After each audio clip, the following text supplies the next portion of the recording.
नमस्कार। आज बात होगी किडनीज़ पर।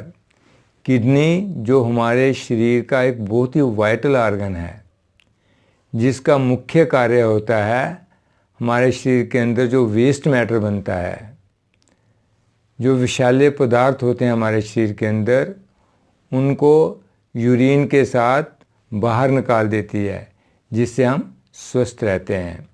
लेकिन अगर किसी की किडनी खराब हो रही है या उसकी कार्य करने की क्षमता घट रही है या रोगी हो रही है, तो अगर वक्त पर उसका इलाज ना किया जाए, उसकी ओर ध्यान ना दिया जाए, तो धीरे धीरे ये स्थिति किडनी फेलियर की ओर जा सकती है। इससे पहले कि हमारी किडनी फेलियर की ओर जाए, हमारा शरीर कुछ संकेत देता है, कुछ सिम्टम्स नज़र आते हैं हमारे शरीर के अंदर, जिससे हम ये जान सकते हैं कि हमारी किडनी खराब हो रही है, वो फेलियर की ओर जा रही है। तो आज उन्हीं संकेतों की हम बात करेंगे। ये जो वार्निंग साइंस हमें मिलते हैं, आज उसी पे हम चर्चा करते हैं। जो सबसे कॉमन हमें संकेत मिलता है अगर किसी की किडनी खराब हो रही हो, तो वो है कि जो यूरिन है उसकी फ्रीक्वेंसी चेंज हो जाती है, उसका कलर चेंज हो जाता है। जनरली क्या होता है, यूरिन ट्रांसपेरेंट होता है, लेकिन जैसे ही किसी की किडनी खराब हो रही हो तो यूरिन का कलर या तो एकदम डार्क हो जाता है या वाइटिश सफ़ेद होता है। अगर हम किसी पार्ट में यूरिन पास करते हैं तो वहाँ झाग सी बन जाती है। तो जो ये दर्शाता है कि हमारे यूरिन के साथ साथ प्रोटीन भी लीक हो रही है, क्योंकि प्रोटीन से ही वो जो झाग है वो बन रहा है। जैसे सर्फ का पानी होता है, उस प्रकार सा कुछ झाग बनता है। हमें बार बार यूरिन के लिए जाना पड़ता है। हमें लगता है कि अर्जेंसी है, लेकिन यूरिन उतना आता नहीं है, क्योंकि यूरिन उतना ज़्यादा बनता ही नहीं है। तो ये जो एक चेंज होती है, ये बड़ा एक कॉमन सा संकेत है, जिसे हम प्रोटीन यूरिया भी कहते हैं। प्रोटीन यूरिया के नाम से हम सुनते हैं। दूसरा जो सबसे बड़ा संकेत है वो है कि जैसे ही रोज़ प्रोटीन का लॉस हो रहा है, प्रोटीन लीक हो रही है हमारे शरीर के से, तो वीकनेस बॉडी में आनी शुरू हो जाती है।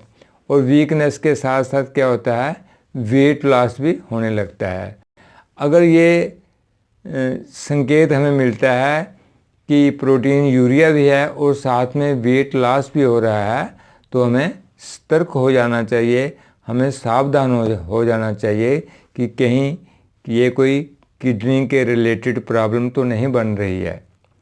और इसके बाद जो हमें सबसे बड़ा संकेत है, आप ये मान के चल सकते हैं कि अगर ये संकेत हमें शरीर देता है कि हमारा जो वीपी है वो हमेशा बढ़ा रहता है, वो नॉर्मल नहीं रहता है, वो हमेशा इंक्रीज रहता है। अगर हम दवाइयाँ खाते हैं, मेडिसिन्स खाते हैं, तो भी वो कंट्रोल में नहीं आ रहा है, हमेशा वो अनकंट्रोल्ड रहता है। तो इसका ये ज़बरदस्त संकेत है कि हमारे किडनी में कोई ना कोई प्रॉब्लम हो रही है। तब हमें इमीडिएटली डॉक्टर से कंसल्ट करना चाहिए और हमें KFT के लिए जाना चाहिए। क्योंकि किडनी का जो भी पेशेंट है, किसी भी कारण हो, चाहे वो डायबिटीज़ के कारण हो, चाहे वो VP के कारण हो, या वो किडनी सिस्ट के कारण हो, तो उसका जो VP है वो हमेशा थोड़ा सा इंक्रीज़ रहेगा। बहुत कम पेशेंट होते हैं जिनका दवाइयाँ खाने के बाद VP नॉर्मल होता है, शायद नहीं होता है, क्योंकि वो तब भी थोड़ा सा बड़ा ही रहता है। इसके बाद एक और जो संकेत हमें मिलता है कि यहाँ पलकों के नीचे स्वेलिंग हो जाती है।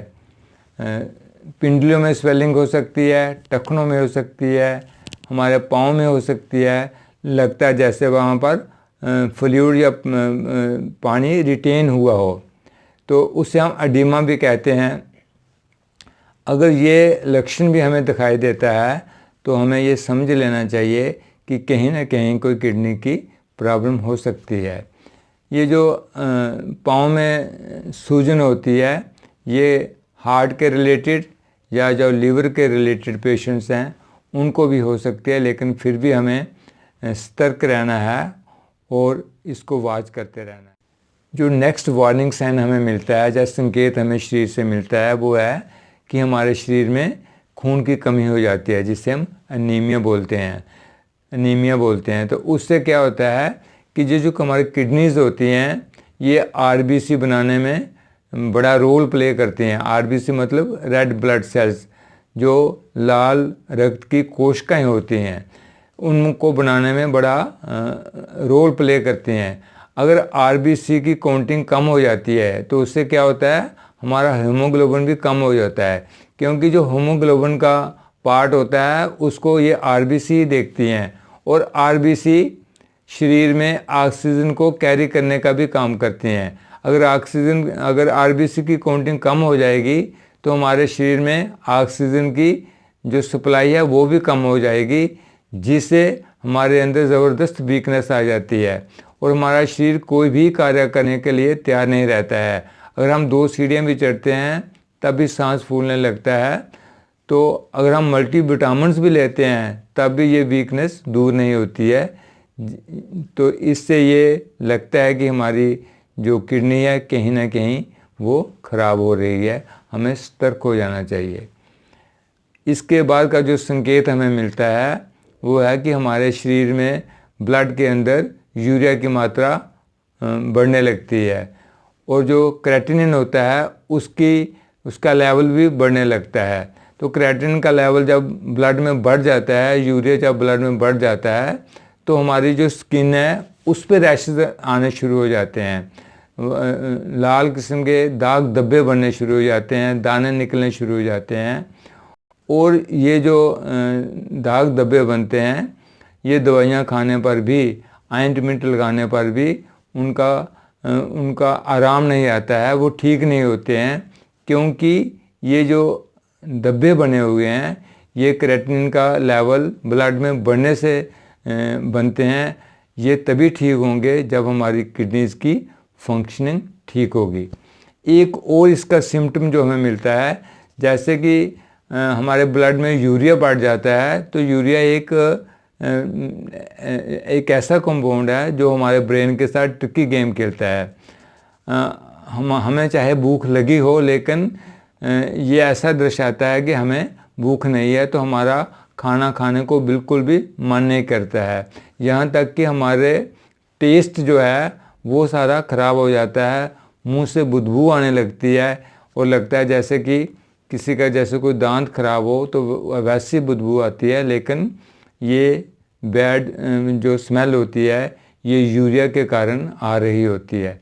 तो ये कुछ साइंस थे, ये कुछ वार्निंग साइंस थे, ये कुछ संकेत थे, ये कुछ सिम्टम्स थे। अगर ये सिम्टम हमारे बॉडी में हमें दिखने लगें तो हमें फ़ौरन सतर्क हो जाना है, सावधान हो जाना है और इमीडिएटली अपने डॉक्टर से कंसल्ट करना है, ताकि हमारी किडनीज़ अधिक ख़राब ना हों।